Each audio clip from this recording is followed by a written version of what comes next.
Iran, America யுத்தம் மீண்டும் வரப்போது. அதுல எந்த மாற்றமும் கிடையாது. அடுத்த மாசம் முதல் வாரத்துல தாக்குதல் ஆரம்பிக்கும்னு எதிர்பார்க்கப்பட்ட நிலையில, இப்பவே தாக்குதல் ஆரம்பிச்சுருவார்களாட்டுக்கு. ரொம்ப தீவிரமா 2 பக்கமுமே காய்கள் நகர்த்திட்டு இருக்கார்கள்.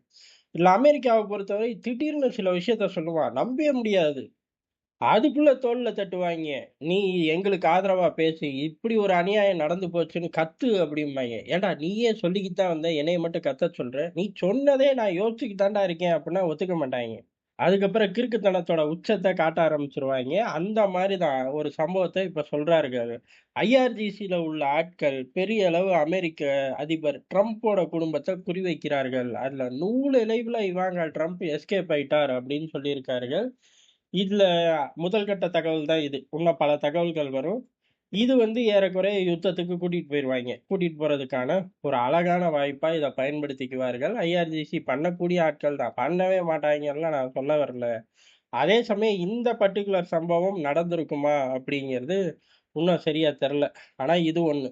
2வது அப்படிங்கிறது டோல் வசூலிக்கிறது தான். அதாவது ஈரான் ஸ்ட்ரெய்ட் ஆஃப் ஹோர்முஸ்ல போகக்கூடிய கப்பல்களுக்கு சில அமெரிக்க டாலர்கள கேட்டுக்கிட்டு இருந்துச்சு. இப்ப அத பூரா எனக்கு கிரிப்டோ கரன்சியா குடுத்துறேன் அப்படின்ட்டாய்ங்க. அது எப்படி விட முடியும் அப்படின்ட்டாய்ங்க. அத விட முடியாதுன்னு நல்லாவே நமக்கே தெரியுமே. காரணம் ட்ரம்ப் அத வச்சு தான் கல்லா கட்டிக்கிட்டு இருக்காரு. யாரு? ட்ரம்ப் தனியா கல்லா கட்டுறார். அமெரிக்கா தனியா கல்லா கட்டுது. அத அழிக்கணும்னு ஒத்த கால்ல நிப்பாய்ங்க. ஆனா அவங்க வூட்டு ஆளுகள பூரா கூப்பிட்டு அத வாங்கு அப்படிம்பாய்ங்க. லீகலா வாங்குறதுக்கு ஸ்டாக் மார்க்கெட்ல இடிஎஃப்ஐ ரெடி பண்ணி கையில குடுத்துருவாய்ங்க. ஆனா மத்த நாடுகள் வாங்கும்போதோ, இல்ல மத்த தனிநபர்கள் வாங்கும்போதோ, ஏகப்பட்ட ஸ்க்ரூட்டனி இல்லாம அவன் பாட்டு வாங்கிட்டு இருக்கான். இது உலகத்துக்கு நல்லதா? அப்படின்னு சொல்லி 1000 பேசுவாய்ங்க. அந்த விவகாரத்த ஈரான் கையில எடுப்பேன் அப்படின்னு சொன்னா விடுவார்களா? இது 2ம் பெரிய அளவு ட்ரிகர் பண்ணிருச்சு. அடுத்த மாசம் எப்படி தாக்கி ஆகணும் அப்படின்னு துடிச்சுக்கிட்டு இருந்த ட்ரம்புக்கு, இந்த மாசமே தாக்குங்க அப்படின்னு சொல்லி 2 சம்பவத்த எடுத்து கையில வச்சிருக்காய்ங்க. இந்த 2 சம்பவம் பெருசு, சிறுசு அப்படிங்கிறதே தேவையில்ல. அவனுக்கு தேவை ஒரு காரணம். இன்னைக்கு உங்க ஊர்ல வெயில் அடிச்சுச்சு, எங்க ஊர்ல மழை பெஞ்சுச்சு. இதுக்கு காரணம் ஈரான் தான். நான் தாக்கப் போறேன் அப்படின்னு சொன்னாலும் நம்ம ஒத்துக்கிட்டு தான் ஆகணும். ஏடா உங்க ஊர்ல மழை பெஞ்சதுக்கு எப்புட்றா ஈரான் பொறுப்பாக முடியும்னு நம்ம கேட்க முடியாது. கேட்டாலும் அவன் பதில் சொல்ல மாட்டான். சொன்னாலும் விசித்திரமா சொல்லுவான். அந்த கருமத்தை கேட்காமயே இருந்துருவோம்னு நமக்கே தோணும். இப்படி இந்த 2 காரணத்த கையில எடுத்துக்கிட்டு அமெரிக்கா பாய தயாராகுது.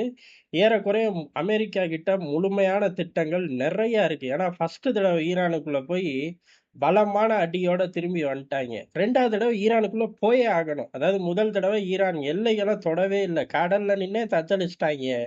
ஆனா 2வது தடவ ஈரானுக்குள்ள போய் ஆக வேண்டிய ஒரு சூழ்நிலை. அப்பதான் ஜெயிக்க முடியும் அப்படிங்கிற மாரி இருக்கு.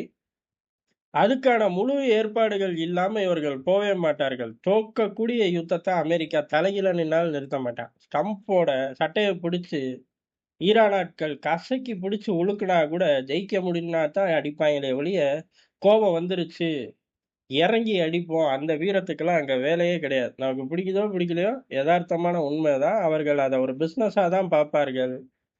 பெரிய அளவுல டாலர தக்க வைக்க தான் பார்ப்பார்களே ஒழிய, அத வேற ஒரு பிளாட்ஃபார்ம்ல எடுத்துட்டு போய் பார்க்க அவர்களுக்கு தெரியாது உண்மையிலேயே. ஆனா, இப்படி ஒரு சம்பவம் வரும் அப்படின்னு சொல்லி 10, 15 வருஷத்துக்கு முன்னாடியே யோசிச்சு காய்கள நகர்த்தக்கூடிய ஆட்கள். அதான் வண்டி ஓடுது இன்னமும்.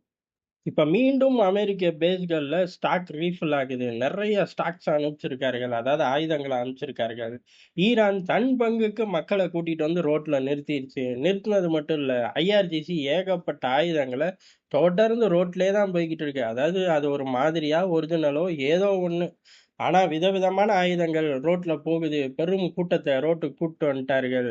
ஈரானுக்குள்ள இறங்குனாலும் பெரிய அடி விழுகும். ஈரானுக்குள்ள இறங்காம எதையும் சாதிக்க முடியாது.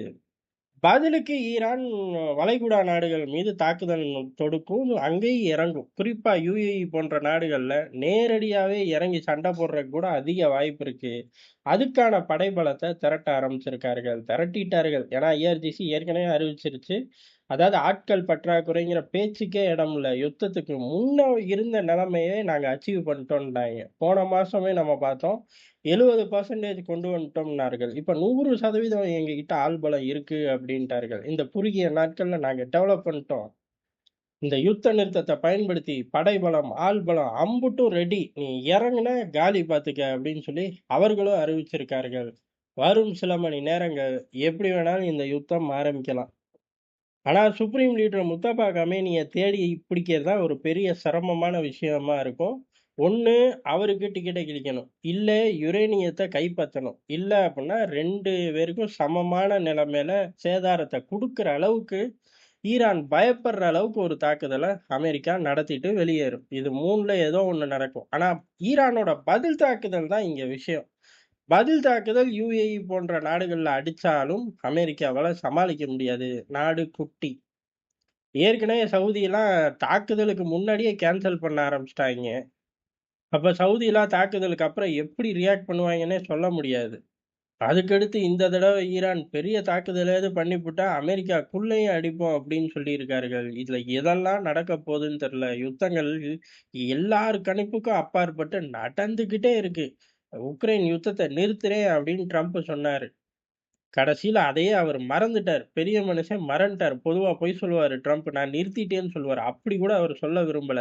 ரஷ்யா, உக்ரைன் யுத்தம், ரஷ்யா, உக்ரைன்ட்டயே போய் கேளுடா அப்படின்ட்டாரு. நானே ஈரான் யுத்தத்துல பிஸியா இருக்கேன். எப்புட்றா ஜெயிக்கிறதுன்னு ராத்திரி பகலா சுத்திக்கிட்டு இருக்கேன். எங்கிட்டாச்சும் விட்றாங்களா? இப்ப கூட பெரிய மனுஷன் போறேன்னு கொஞ்சம் கூட யோசிக்காம எமர்ஜென்சி மீட்டிங் திரும்பி வாங்க சார் அப்படின்ட்டாய்ங்க. சரி எமர்ஜென்சி மீட்டிங் வாங்கன்னீங்களே, அந்த செய்திய ஏன்டா காட்டுத்தனமா பரவ விட்டீங்க? அப்படின்னு சொல்லி ட்ரம்பே கதறிக்கிட்டு இருக்காரு. இப்படியா கதர்றாருன்னு கேட்கக்கூடாது. பெரிய மனுஷன் அவர் ஸ்டைல்ல கதறுவாரு. நம்ம ஸ்டைல்ல பார்த்துட்டோம். அடுத்தடுத்த அப்டேட்டுகள் வரும்போது விரிவா நம்ம இங்க பார்ப்போம்.